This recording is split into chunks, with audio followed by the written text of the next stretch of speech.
Can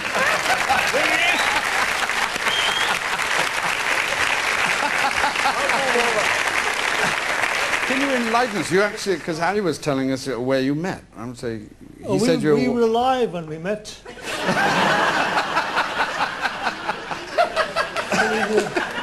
He got a point there. You didn't throw a large gun at him then, at any time? Tell him the story.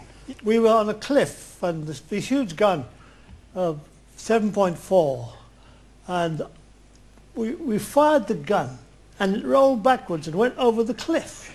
When we looked back, it was gone. So the captain said, he said, look, somebody must go down and look for it. I thought, I'll go, sir. Anything to get out of the war. I went down and said, no, this regiment were parked out in tents. So I went down to the open tents and said, have you seen a gun? And this bloke said, what colour? After they'd taken Tunis, 132 Field Regiment was sent to Italy. There, Harry joined the divisional concert party. Performing sketches night after night alongside female impersonators and comedy vicars, he realised he'd found his calling.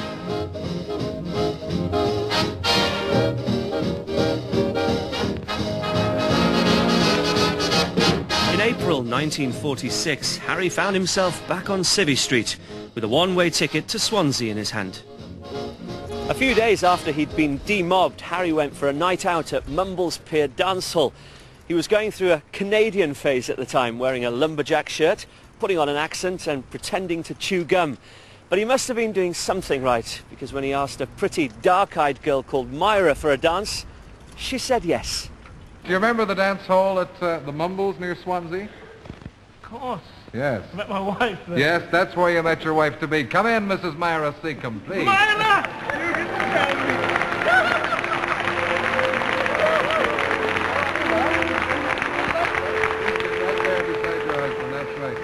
That's lovely. I was at the Mumbles at the dance with a few of my girlfriends, and I was just about to get my last bus home when this fellow comes up to me and he says, "Can I have this dance, please?" It was Harry. I made a date to meet her the following day outside the Plaza Cinema in Swansea.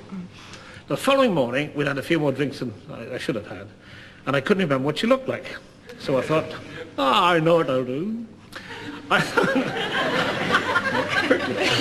I got there early, and there were pillars outside the Plaza Cinema. So I got behind one of the pillars. I said, I'll wait now till 6 o'clock. I'll wait for her to come up, and if I don't like her, I just won't step out from behind the pillar. It's a bit of a gentleman. Yeah, so I got there at 5 to 6, got behind the pillar, didn't see her. Waited for 10 minutes and stepped up from behind my pillar, and she stepped up from behind hers. That's true. Mutual mistrust. While they were courting, Harry would take Myra to Swansea Empire every week. Watching the acts on stage, he found himself filled with a desire to get up and show them what he could do. He decided to take the plunge. He got in touch with a theatre critic he'd met in the army who suggested he try the Windmill Theatre.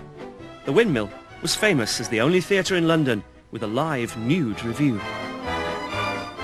The funny thing was, I found out far more friends Harry Secombe joined in at 1946. the Windmill than I've ever had before or since, because people would come to the stage door and say, "Hello, Harry boy, you remember me?" And they'd take him up the canteen for a cup of tea and a sandwich. And all the girls, of course, would come up there between shows or after they'd finished something, in very wispy negligees and things. Anybody come in from outside would sit there and go, "Oh, yeah, oh, look at," and you couldn't really conduct a normal conversation because they weren't listening at all. My brother's a vicar, and 4 of his clerical friends came at odd times to see me. Well, odd times, they came about 4 times a week. With 6 shows a day and an audience that didn't come for the comedy, the Windmill was a tough training ground for a young comic. Harry got through it with a routine he'd dreamt up in Italy, the shaving act. First of all, let's take a small boy shaving for the first time.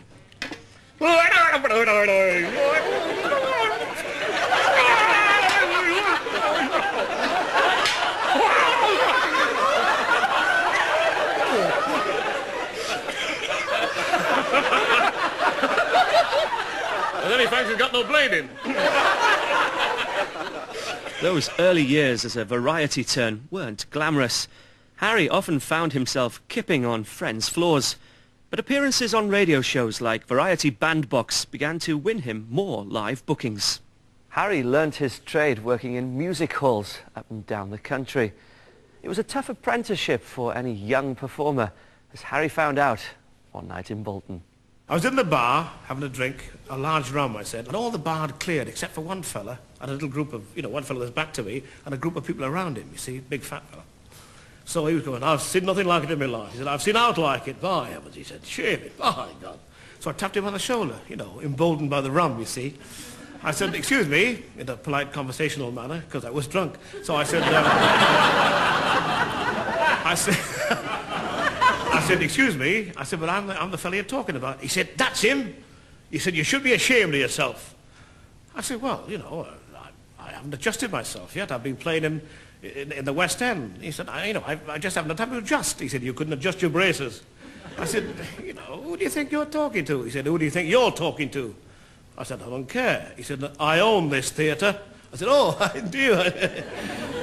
It's very drafty backstage. I said, so he took out his wallet and he said, here you are.